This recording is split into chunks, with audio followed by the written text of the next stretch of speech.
உள்ளுக்குள்ள வெளியும் சொல்ல முடியாம உள்ளேயும் சொல்ல முடியாம ரொம்ப நொந்து போய் நம்முடைய வாழ்க்கை இருக்கும். இங்க வேத வசனம் என்ன சொல்லுமா?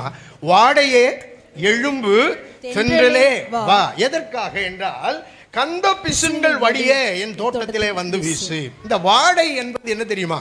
வாடை காற்றுன்னு சொல்லுவாங்க. பாத்திருக்கீங்களா? ஒரு மாதிரி, அதாவது பார்க்கறதுக்கு இதமா இருக்கிற மாதிரி தெரியும், ஆனா அதுவும் தொல்லை பிடிச்சதுதான் இல்லையா? வாடையே எழும்பு அப்புறம் தென்றலே வா. அது கொஞ்சம் ஸ்பீடா வீசும், ஆனா எப்படி இருக்கும்? இனிமையா இருக்கும். நீங்கெல்லாம் மெட்ராஸ் பீச்சுக்கு போயிருந்தீங்கன்னா தெரியும். 5 மணிக்கு சாயங்காலம் 5 மணிக்கு அந்த பீச்சில் போய் உட்காந்தாங்கன்னா அந்த ஊர்க்காரர்களுக்கு அப்பதான் சந்தோஷமா இருக்கும். ஏன் தெரியுமா? பகலெல்லாம் வெயில், சாயந்தரம் போல அப்படி ஒரு குழு குழு குழுன்னு ஒரு காற்று வரும். என்ன மகிழ்ச்சி அடைவார்கள். இங்கே இந்த 2 காற்றை பற்றி இங்கே சாலமோன் ஞானி எழுதுகின்றார். என்ன சொல்றாரு? வாடை எழும்புகிறது, தென்றல் வருகிறது. இந்த 2ம் எதற்காக எழும்புகிறது? இன்னைக்கு நம்முடைய கிறிஸ்தவ வாழ்க்கையில சில நாட்களிலே நாம் ஜெபித்த ஜெபத்தை எல்லாம் ஆண்டவர் கேட்டு விடுகிறார். அப்படியே ஜெபிக்க ஜெபிக்க ஜெபிக்க ஆண்டவர் கேட்டுக்கொண்டே இருக்கிறார். வீட்டில் அற்புதம் நடக்குது, அதிசயம் நடக்குது, பெரிய பெரிய காரியங்கள் நம்முடைய வீட்டில் நடந்து கொண்டிருக்கிறது. ஆனா சில நாட்கள் பூரா தோல்வியா மாறுது.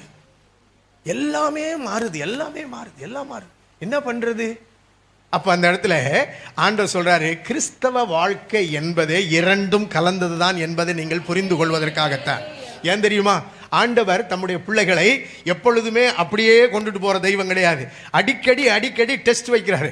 பள்ளிக்கூடத்துக்கு போற பிள்ளைகளை நம்ம எவ்வளவு சாப்பாடை கட்டி, யூனிஃபார்மை போட்டு, டையை கட்டி, பெல்ட்டை போட்டு, அதை போட்டு, இதை போட்டு அனுப்புறமே, அந்த டீச்சர் ஒரு ஈவு இறக்கம் உண்டா? என்ன பண்றா தெரியுமா? போன உடனே என்ன டெஸ்ட்? யூனிட் டெஸ்ட் அப்படின்னு ஒரு நாள் டெஸ்ட் வைக்க. சரி, அதான் முடிஞ்சது. போனா வீக்லி டெஸ்ட். அதுக்கடுத்து விட்டாங்களா மந்த்லி டெஸ்ட். அதுக்கடுத்து என்ன டெஸ்ட்? குவார்டர்லி, ஃபைனல், என்னென்னமோ சொல்றாங்க, ஆஃப் இயர்லி, அப்புறம் அது இதுன்னு மந்த்லி டெஸ்ட் வச்சு வச்சு வச்சு வச்சு சக்கையை புழிஞ்சு விட்டுறாங்க. ஆனால் அந்த பிள்ளை கடைசியில் என்னவா மாறு தெரியுமா? கலெக்டராக மாறுகிறது. அந்த பிள்ளை ஐபிஎஸ் ஆஃபீஸராக மாறுகிறது. அந்த பிள்ளை ஐடி கம்பெனியில் பெரிய வேலைக்கு வருகிறது. என்ன காரணம்? இது 2ம் சேரும் பொழுதுதான் ஒரு மாற்றம் நம்முடைய கிறிஸ்தவ வாழ்க்கையில் வரும்.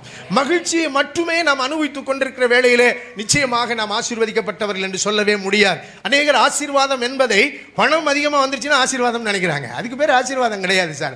அது ஆசீர்வாதத்தினுடைய ஒரு பகுதி இல்லையா? இன்னைக்கு நம்ம நல்ல சுகமா இருக்கிறோம், அது ஆசீர்வாதத்தினுடைய ஒரு பகுதி. ஆனால் நீங்கள் எப்படி கிறிஸ்துவுக்குள்ள இருக்கிறீர்கள், அது ரொம்ப முக்கியம். நீங்க எப்பவுமே